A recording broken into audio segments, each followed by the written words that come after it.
नमस्कार दोस्तों, बहुत बहुत स्वागत है आपका हमारे यूट्यूब चैनल में। बिना समय गंवाए डायरेक्ट पॉइंट पे आते हैं। दोस्तों, आपको पता है इन लोगों की समस्या क्या है? इनकी समस्या है कि बहुत दिन से अंग्रेजी सीख रहे हैं लेकिन ये बोल नहीं पा रहे हैं। एक्चुअली इनकी समस्या सबसे बड़ी क्या है कि ये अंग्रेजी समझ तो जाते हैं पर बोल नहीं पाते हैं। ये समस्या आपकी भी होगी कि आप अंग्रेजी समझ जाते हैं पर बोल नहीं पाते। ऐसा क्या कारण है?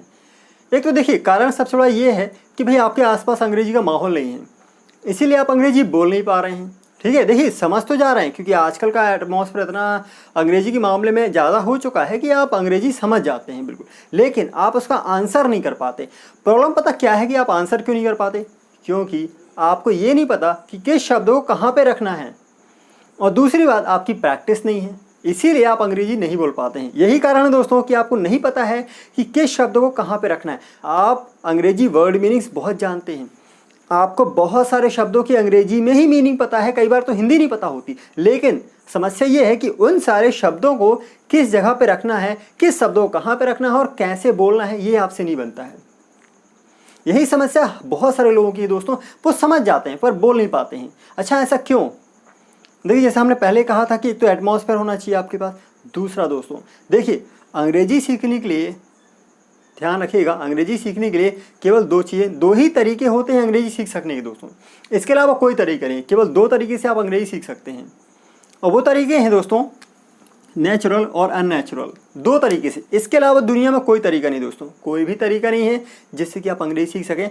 दो ही तरीके हैं, या तो नेचुरल, आप उस धरती पे पैदा हुए हैं जहाँ पे अंग्रेजी बोली जाती है, या नहीं पैदा हुए तो उस जगह पे जा सकते हैं आप, और आपको लगभग कुछ समय लगेगा, कुछ महीने साल लगेंगे, और आप अच्छी अंग्रेजी बोलना शुरू कर देंगे। ठीक है, हाँ, लेकिन मुझे नहीं लगता कि आप अंग्रेजी सीखने के लिए लाखों रुपए खर्च करके उन जगहों पे जाएंगे जहाँ पे 24 घंटे अंग्रेजी बोली जाती है ना, और हमारे आसपास ही माहौल नहीं है दोस्तों। हाँ, एक बात ध्यान रखें, कई बार कहा जाता है कि आप अंग्रेजी बोलने की कोशिश करें, गलत अंग्रेजी बोलें। दोस्तों, ऐसा कभी ना करें। अगर आपने गलत अंग्रेजी बोलने की प्रैक्टिस की और आप गलत अंग्रेजी बोलना शुरू कर चुके हैं, तो हो सकता है आप सोचें कि सामने वाले सुधार देंगे। कोई नहीं सुधारेगा दोस्तों, यकीन करें, कोई नहीं सुधारेगा, क्योंकि जो सुधारेंगे हो सकता है आपको ही बुरा लगे, क्योंकि इतने चार के सामने आपके अंग्रेजी सुधारने की कोशिश की है, और कोशिश भी करेंगे तो आपको बुरा लगेगा दोस्तों कि ये बार बार सुधारते रहते हैं। और हाँ दोस्तों, जिनसे अंग्रेजी आती है ना, वो आपके सामने तो एटलीस्ट अंग्रेजी नहीं बोलेंगे। क्यों? क्योंकि आपको उनको पता है कि आप एक नौसिखिए हो और आप नए नए अंग्रेजी सीखने की कोशिश कर रहे हो, तो वो आपके सामने अंग्रेजी नहीं बोलेंगे। ठीक है, क्योंकि अंग्रेजी फिर वहाँ पे शो ऑफ की बात होगी। हाँ, उनके सामने अंग्रेजी बोलेंगे जिनसे बनती है, मीन्स जिनसे बनती है वो लोग किसके सामने अंग्रेजी बोलेंगे? जिनको हिंदी नहीं आती है, कोशिश करके उनके सामने बोलेंगे। ठीक है, वो शो ऑफ नहीं करेंगे। ठीक है दोस्तों, तो याद रखिएगा कि गलत अंग्रेजी अगर आपने प्रैक्टिस कर ली है तो फिर समस्या आने वाली है। अच्छा, हमारे आसपास तो माहौल है नहीं, तो हम अंग्रेजी कैसे सीखें? माहौल ना होने की स्थिति में देखिए, हमने कहा दो तरीके हैं, या तो आप नेचुरल तरीके से सीख लें या फिर अननेचुरल, आप प्राकृतिक तरीके से। तो एक और तरीका है आप प्राकृतिक तरीका, जिससे आप अंग्रेजी सीख सकते हैं। हाँ दोस्तों, एक बात और ध्यान रखें, आप प्राकृतिक तरीके से सीखने के लिए हमें ग्रामर की हेल्प लेनी होगी। ग्रामर की ध्यान रखें दोस्तों, ग्रामर के बारे में धारणा ये है, लोग कहते हैं कि यदि आपने ग्रामर पढ़ी है तो आप कभी अच्छी अंग्रेजी नहीं बोल सकते हैं। यस, ऑफ कोर्स, आपने सुना है, बहुत सारे तर्क देते हैं। दोस्तों, क्या ये सही बात है? सोचिए, सोच के देखिए कि अगर ऐसा होता कि ग्रामर इम्पोर्टेंट नहीं होती, तो आज स्कूल के सारे क्लासेस में ग्रामर ही पढ़ाई जाती है, ग्रामर ही होती है। उसमें आप देखेंगे स्टोरीज भी होती हैं, लेकिन ग्रामर भी मुख्यतः होती है, बहुत बड़ा हिस्सा होता है ग्रामर का। अगर ग्रामर इंपॉर्टेंट नहीं होती दोस्तों, तो गवर्नमेंट ग्रामर हटा चुकी होती। कॉम्पिटिशन एग्जाम्स में आप खुद देखें, बिना ग्रामर के एग्जाम ही नहीं होगा आपका। वो कभी नहीं कहते कि आप अंग्रेजी बोल के दिखाइए। कभी ऐसा हुआ है कोई एग्जाम में कि इंटरव्यू के अलावा कि उनसे कहा गया हो कि आप बोल के दिखाइए अंग्रेजी, हम समझ जाएंगे आपसे अंग्रेजी बनेगी? नहीं बनेगी। उनको पता है जो व्यक्ति ग्रामर सॉल्व कर सकता है वो अंग्रेजी भी बोल सकता है। ठीक है, तो जो अगर आपने सुना है कि ग्रामर वेस्ट ऑफ टाइम है, तो ऐसा कभी ना दिमाग में धारणा बैठाएं, ये गलत बात है।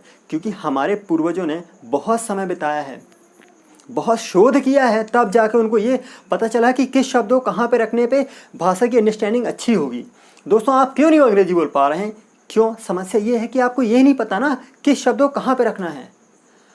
आपके अंदर कॉन्फिडेंस इस बात का नहीं है, और इसी कारण से शब्द होने के बावजूद आप सेंटेंस नहीं बोल पा रहे हैं।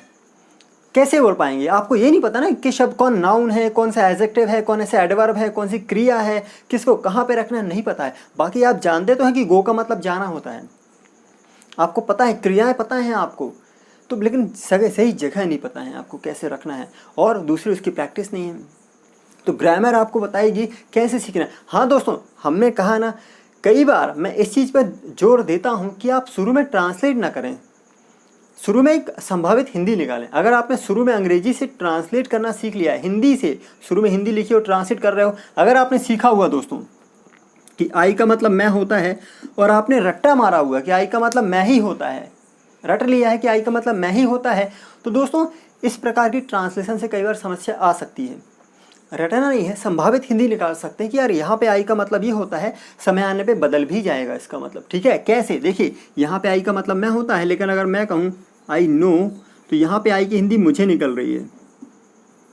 मैं जानता हूँ या मुझे पता है, यस मुझे पता है, तो यहाँ पे हिंदी क्या है?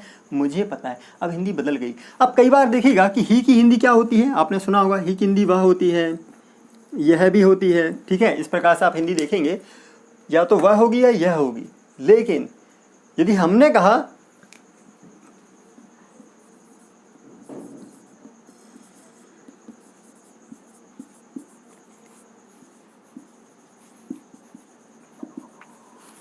एक वाक्य कहा he did not say anything, तो यहाँ पे ही की हिंदी क्या होगी दोस्तों? अब आप गौर करें, यहाँ पे ही की हिंदी क्या है? उसने कुछ नहीं कहा, उसने कुछ नहीं कहा, तो यहाँ पे हिंदी क्या है? उसने।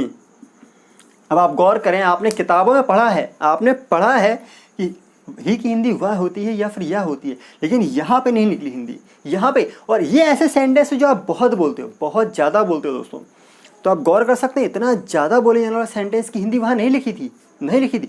ये तो केवल एक है, इसने भी आता है। अरे इसने कुछ नहीं कहा, इसने कुछ नहीं कहा, तो यहाँ पे इसने भी होगा।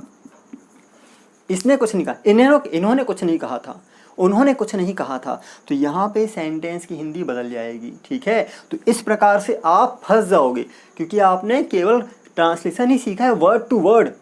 अगर आप वर्ड टू वर्ड ट्रांसलेट करते हो तो फंसने वाले हो। संभावित हिंदियों का ट्रांसलेशन देखना है कि संभावित हिंदी क्या हो सकती है उस समय। ठीक है दोस्तों, तो याद रखें कि आपको संभावित हिंदी निकालनी है।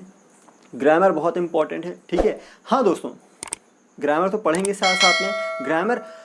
और दूसरी समस्या बता रहा हूँ दोस्तों, और भी समस्या है जो मैं बताने वाला हूँ अंग्रेजी की। क्या होती है कि कई बार मैं बता रहा हूँ दोस्तों, साफ साफ कहूँगा कि कई बार हम लोग बहुत बड़े बड़े सपने देख लेते हैं एक साथ अंग्रेजी के लिए दोस्तों।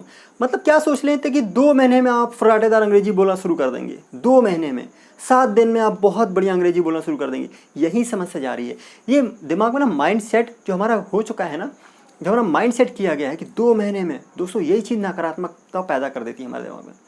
हम सोचते हैं 2 महीने बोल लेंगे और 2 महीने बाद कुछ नहीं बोल पाते, तो निराशा मन में आती है और फिर हम छोड़ने लगते हैं। दोस्तों यकीन करें, 2 महीने में आप एक भाषा नहीं सीख सकते हैं, एक भाषा नहीं सीख सकते हैं दोस्तों। लाखों शब्द होते हैं, हमारी जुबान को प्रैक्टिस करने में समय लगता है, खुद हमारी जुबान को लगता है प्रैक्टिस करने में। लगभग आपको लैंग्वेज सीखने में 6 से 8 साल भर से कई बार 1.5 साल भी लगता है। तो ये अगर दिमाग में रख के चलते हैं कि 1.5 साल लगेगा, जब आप रेगुलर मेहनत करते चलेंगे तो तब आप सीख पाएंगे। लेकिन हाँ दोस्तों, जो आप इन 1.5 सालों में मेहनत करेंगे, 1 साल में कठोर मेहनत करेंगे, वो आने वाले आपके 50-60 सालों को, 100 सालों को, 90 सालों को बेहतर बना देंगे, बेहतर बना देंगे अंग्रेजी में। लेकिन अगर आपने इन सालों पे मेहनत नहीं की है तो आने वाले पूरे साल आप परेशान रहेंगे अंग्रेजी के लिए, खास तौर से। तो इन सालों पे आपको मेहनत, इन कुछ समय आपको मेहनत करनी है। और हाँ दोस्तों, याद रखें, अंग्रेजी के लिए खास तौर पे जब आप कोई टॉपिक उठाएं तो उस टॉपिक को ही पढ़ें, आप सब कुछ ना पढ़ें। कई बार क्या होती है, हम सब पढ़ने लगते हैं, हमें क्या चाहिए होता है कि हमें सब एक साथ पढ़ना है, तभी समस्या आती है। अगर आप सारी चीज़ एक साथ पढ़ोगे, जैसे कि खाना है ना, कि भाई आप खाने में रोटी भी उसी मिला लोगे, चावल भी उसी मिला लोगे, सब कुछ हर प्रकार की सब्जी उसी मिला लोगे, तो क्या वो अच्छा लगेगा? नहीं लगेगा। आप कंफ्यूज जाओगे। बहुत सारे क्वेश्चन एक साथ दे दिया आपको, तो क्या आप सॉल्व कर पाओगे? एक एक करके सॉल्व कर पाओगे, एक एक करके चीज़ सीखते हैं। उसी प्रकार आप अंग्रेजी में ग्रामर में कोई भी एक टॉपिक चुनिए, उस पर अच्छी खासी मेहनत करिए, हफ्ते 2 हफ्ते, और उसका दूसरा टॉपिक उठाइए, तीसरा टॉपिक, ऐसे करते करते। आपको सब कुछ नहीं सीखना है, एक बार में एक चीज़ सीखना है, उसमें परफेक्ट हो जाना है, फिर उसमें आगे चल के एक और चीज़ सीखना है, उसमें परफेक्ट होना है। ऐसे करते करते आप हर चीज़ सीख पाएंगे, हर चीज़ दोस्तों। नहीं तो आप कुछ नहीं सीख पाएंगे, क्योंकि आपने सब कुछ को सीखने की प्रैक्टिस की है, कोशिश की है, और सब निल हो जाएगा। ठीक है, तो एक बार में। और हाँ दोस्तों, आसान मैं बता रहा हूँ कि आपको फ्लुएंसी बढ़ाने के लिए सबसे आसान है कि आप शुरुआत कहाँ से करें। देखिए, आप तो इंट्रोडक्शन शुरुआत करें, इंट्रोडक्शन बहुत ज़रूरी है। आप इंट्रोडक्शन सीख सकते हैं। इंट्रोडक्शन दोस्तों कैसा, सेल्फ इंट्रोडक्शन, और इंट्रोडक्शन डीप में दोस्तों एक एक चीज़ को बताना। वो ये इंटरव्यू वाला नहीं है दोस्तों, इंटरव्यू वाला थोड़ा सा शॉर्ट में होता है, ठीक है। इंटरव्यू वाला नहीं, आप बहुत डीपली बता पाएँ अपने बारे में, एक एक चीज़ को कई प्रकार से बता पाएँ, ऐसा सीखना है, ठीक है। दूसरा है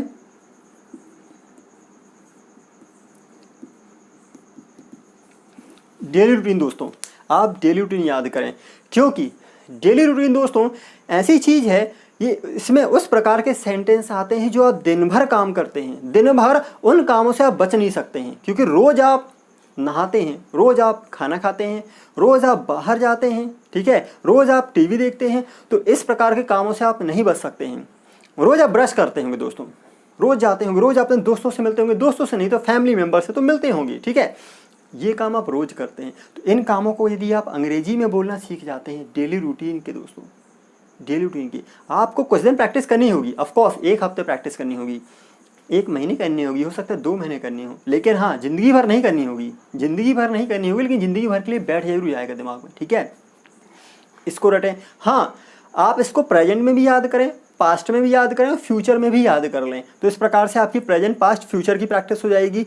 आपकी जुबान पे अचानक तुरंत चेंज करने की शक्ति आ जाती है, ठीक है। आप तुरंत चेंज भी कर पाएंगे कि I went there, I go there से stay I went there, I met mister Sharma ji, तो I met mister Sharma ji, इस प्रकार से ऑन द स्पॉट आप बोल पाओगे, ठीक है।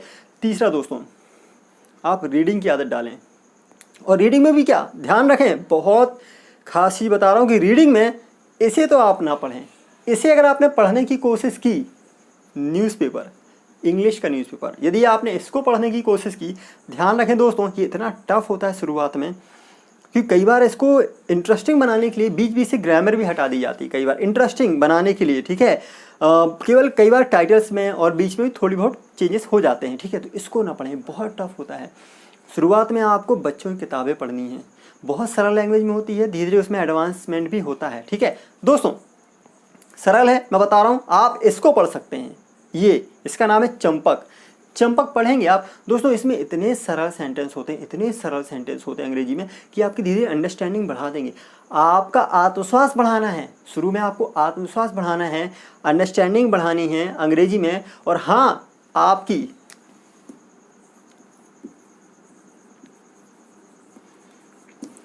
वोकैबुलरी बढ़ानी है, वोकैबुलरी, क्योंकि वोकैबुलरी नहीं होगी तो बहुत सारे सेंटेंस तो आपको समझ में नहीं आएंगे, तो ये आपको सिखाएगी वोकैबुलरी। इसमें बहुत सारे एक ही प्रकार के बहुत सारे शब्द मिलेंगे एक स्टोरी में, अगली स्टोरी में फिर बहुत सारे शब्द रिपीट होंगे, उसकी अगली स्टोरी में और भी रिपीट होंगे, और ऐसे करते करते आपको रटना भी नहीं पड़ेगा कि 2 शब्द रोज रटिए, ये ऐसा नहीं करना होगा, वो खुद याद हो जाएंगे आपको।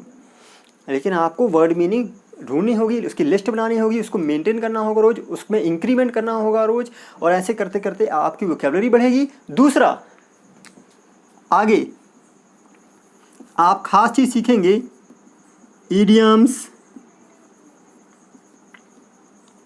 प्रोवर्ब्स।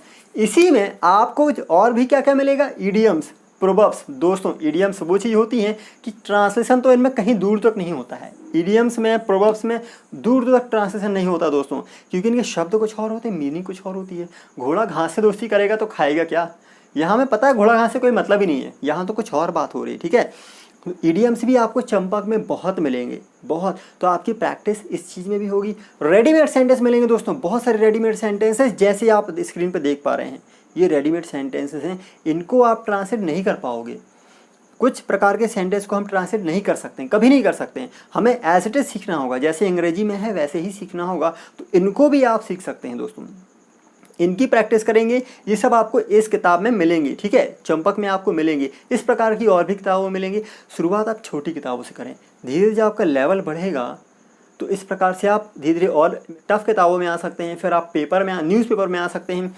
ऐसा करते करते फिर आपकी अंग्रेजी बढ़ेगी। हाँ दोस्तों, आप लिसनिंग की आदत भी डालें, ठीक है, जो भी आपने पढ़ा हुआ है उसको आप चाहे तो रिकॉर्ड कर सकते हैं अपनी भाषा में और उसको सुन सकते हैं। दिन भर कुछ भी काम करते रहें, कहीं जा रहे हैं, गाड़ी चला रहे हैं, कुछ भी कर रहे हैं, गाड़ी चलाते समय ना करें दोस्तों, थोड़ा सा सेफ्टी का ध्यान रखें। आप कोई काम कर रहे हैं घर में तो उस समय आप सुन सकते हैं, ठीक है। तो ऐसे करते करते आपकी सुनने की आदत होगी, ऑटोमेटिकली एक 3-4 दिन बाद महसूस करेंगे कि आपकी आवाज़ आपके कानों में खुद गूंजेगी और आपको याद हो जाएगा। दोस्तों आप ध्यान रखें कि जो भी जब चंपक पढ़ रहे हैं तो उसमें बहुत अच्छे सेंटेंस मिलेंगे, उनको अलग से सेंटेंस को लिखें, उनकी प्रैक्टिस करें। जब आप 3-4 दिन 5 दिन उन्हीं सेंटेंस की प्रैक्टिस करेंगे तो 1 हफ्ते बाद वो सेंटेंस आपकी ज़ुबान से निकलना चालू हो जाएंगे। तुरंत नहीं निकलेंगे दोस्तों, याद रखें, तुरंत सेंटेंस नहीं निकलेंगे ज़ुबान से, प्रैक्टिस करने के बाद आपको फ़र्क पड़ जाएगा। देखिए दोस्तों, अंग्रेजी सीखने सबसे ज़्यादा ज़रूरी चीज़ क्या है? अंग्रेजी सीखने से पहले आपको डायरेक्शन पता होना चाहिए कि कैसे कैसे कहाँ कहाँ जाना है। अगर आपको नाव लेके बिना कुछ डायरेक्शन के समुद्र में छोड़ दिया जाए कि जाओ बिना किसी डायरेक्शन के, तो आप कहाँ जाएंगे? क्या आप कभी रास्ते पे लग पाएंगे? क्या आप कभी किनारे पे लग पाएंगे? कभी नहीं लग पाएंगे दोस्तों, बड़ी समस्या होंगी। आपको पता नहीं कहाँ जाना है, यहाँ भी चल दिए, यहाँ भी चल गए, वहाँ से ऐसे मोड़ दिए, ये गाड़ी मोड़ दी, मीन्स कहीं भी चले आएंगे आप। लेकिन अगर आपको रास्ते पता है तो आप सटीकता से वहीं लगे रहेंगे, धैर्य से चलेंगे। धैर्य रखना होगा दोस्तों, सागर है ये, अंग्रेजी सीखने मतलब सागर है। आपको धैर्य से चलते रहना और आप सीख जाएंगे, ठीक है। सुनना भी है, बोलना भी है, समझना भी है, वोकैबुलरी भी इकट्ठी करनी है, रेडीमेड सेंटेंस भी इकट्ठे करने हैं, सब करना है। और ऐसे करते करते आप हर प्रकार से हर तरफ से सीखेंगे। ग्रामर भी पढ़ते रहिए दोस्तों, ये तरीके हैं। ग्रामर की बुराई कभी ना करें, क्योंकि जिन्होंने सालों मेहनत की है तो कुछ तो खोया होगा, कुछ तो मेहनत की होगी। ये कुछ कई बार कह देते ग्रामर ज़रूरी नहीं है। अरे ज़रूरी वहाँ नहीं है जहाँ पे एटमॉस्फेयर है, जहाँ एटमॉस्फेयर नहीं है ना वहाँ ज़रूरी है ग्रामर, ठीक है। और उस जहाँ एटमॉस्फेयर नहीं है वहाँ भी ज़रूरी है दोस्तों। पता तो हो आप क्या बोल रहे हो, क्यों बोल रहे हो ज़रूरी है, और कैसे बोलना है इसको, और इम्प्रूवमेंट कैसे करना है, एक्सपेरिमेंट कैसे करना है, आप बता पाएंगे, ठीक है। देखिए दोस्तों, ग्रामर से आप बहुत सारे सेंटेंस बना सकते हैं। जैसे कि यहाँ पे देखिए, यही सेंटेंस हमने लिखा हुआ है, आप यहाँ पे ही लिखा हुआ है, तो यहाँ पे हम शी भी तो कर सकते हैं। सब्जेक्ट ये प्रोनाउन है, प्रोनाउन को हम चेंज भी कर सकते हैं। देखो यहाँ पे शी हो गया, इसी में हमने शी लगाया, इसी में हमने किसी का भी नाम रख दिया, इसी में हमने रवि लगा दिया, ओके, इसी में हमने इट लगा दिया, इट, कुछ भी ऐसे हमने कहा ये इस मसीह ने तो कुछ नहीं कहा भाई हमसे, ठीक है, कुछ भी ले सकते हैं। ऐसे करके आप सेंटेंस बना सकते हैं, ढेर सेंटेंस बनाएंगे, उसकी प्रैक्टिस करेंगे तो आपकी अंग्रेजी में इंप्रूवमेंट काफ़ी होगा दोस्तों, ठीक है। आई होप आपको ये तरीके समझ में आ रहे होंगे। और अंग्रेजी सीखने के लिए धैर्य बनाए रखें दोस्तों। अगर धैर्य नहीं है तो अंग्रेजी नहीं सीख पाएंगे आप, आपको धैर्य बना के रखना होगा, ठीक है। तो आई होप आपको दोस्तों ये वीडियो अच्छा लगा होगा। अंग्रेजी सीखने के लिए इंस्पिरेशन बहुत ज़रूरी है। इंस्पिरेशन अगर नहीं है तो आप बीच में निराश हो जाएंगे, छोड़ देंगे, ठीक है। तो आपको लगे रहना होगा, ऐसे करते करते आप सीख जाएंगे। एक समय के बाद दोस्तों जहाँ से आप चले ना, आगे अंतर दिखेगा, आपको अंतर दिखेगा। हो सकता है बीच में आपको लगे कि आपने ज़्यादा कुछ इंप्रूवमेंट तो आया नहीं, लेकिन आप चिंता न करें, एक समय के बाद इंप्रूवमेंट दिखेगा आपको। बीच में ऐसा मौके भी आएंगे, लगेगा कि छोड़ दो। जब ऐसा भावना आएगी छोड़ दें, तब दोस्तों तभी रुकना आप, उसके बाद और कदम बढ़ा देना, आपको फ़र्क नज़र आएगा, ठीक है। आई होप दोस्तों कि इस वीडियो से थोड़ा तो इंस्पायर हुए होंगे आप। और हाँ दोस्तों, यदि आपको लगता है कि आप थोड़े भी इंस्पायर हुए हैं तो आप हमारे चैनल को जरूर सब्सक्राइब करें, वीडियो को लाइक करें दोस्तों, शेयर करना ना भूलें। हाँ, बेल आइकन जरूर दबाएं दोस्तों, यदि आप बेल आइकन दबाएंगे तो इस प्रकार के बहुत सारे वीडियोस भी आपको मिलेंगे, उसका नोटिफिकेशन मिलेगा और आप पहले देख पाएंगे दोस्तों। तो दोस्तों अभी तक हमारे वीडियो को देखने के लिए आपका हृदय से बहुत बहुत धन्यवाद। Thank you very much. जय हिंद, वंदे मातरम।